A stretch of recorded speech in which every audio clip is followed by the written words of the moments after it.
Very cool. Well, you may have noticed some of your favorite products are getting smaller, but you're still paying the same. Large companies have been participating in shrinkflation, and while some companies have been open about their price and size changes, some haven't, and that is what you need to look out for. So joining us this morning to continue this conversation is the president and CEO of OneUnited Bank. We're talking about Teri Williams, who's joining us from Miami. Teri, good morning to you. Good morning. Good morning. Great to have you with us today. So for those who don't know, break down what shrinkflation is and the impact it's currently having really on all of us.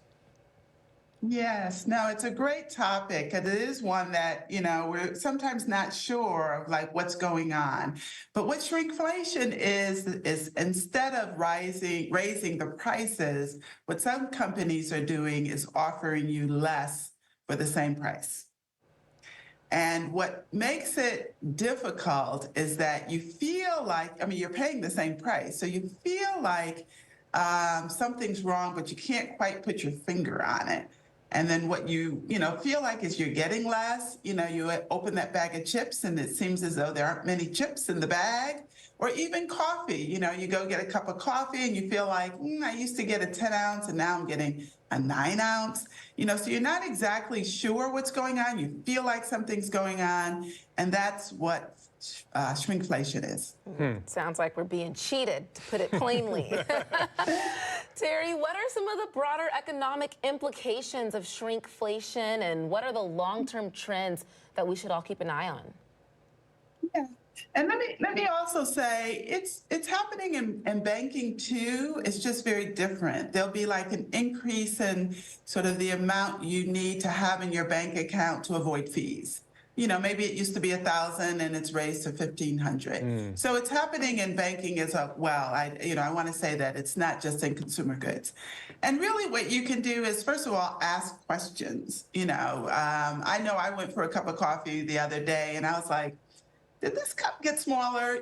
Because part of it is really knowing that you're not crazy, that it actually is happening, and then decide whether or not you want to continue to buy whatever that is, or actually look for, other brands or other, ways that you can get as much or more for your money. It's really to be a discerning consumer, ask questions, realize that something is going on, you're not crazy, and that maybe there is a different decision you want to make as a consumer. Are there things that we can do to actually save money even though this is happening? Yes. Okay. Yes. Because the other thing that's happening is that there are a lot of good deals. There is a competition that's going on for your dollars. And so, there are, they tend to be local. A lot of local shops are competing with the big brands, and so they are offering really great deals. So, one of the things that you can do is to really shop around.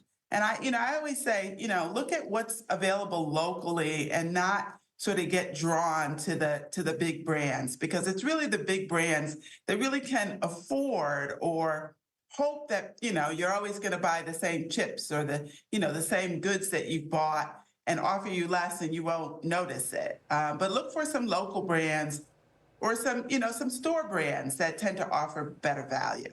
Teri, I know that we've been reporting on inflation for quite some time now, which, we're seeing a rise in how much things cost for a lot of things. Once this stabilizes even more, is there a possibility that the prices that we're seeing for some goods might go in the opposite direction? So you'll actually get more than what you're currently paying for something, or is this something that we're going to have to deal with for quite some time? There's been a lot of talk about stopping inflation. What you're talking about is possible deflation. And that actually isn't on the radar. There is a benefit to some inflation.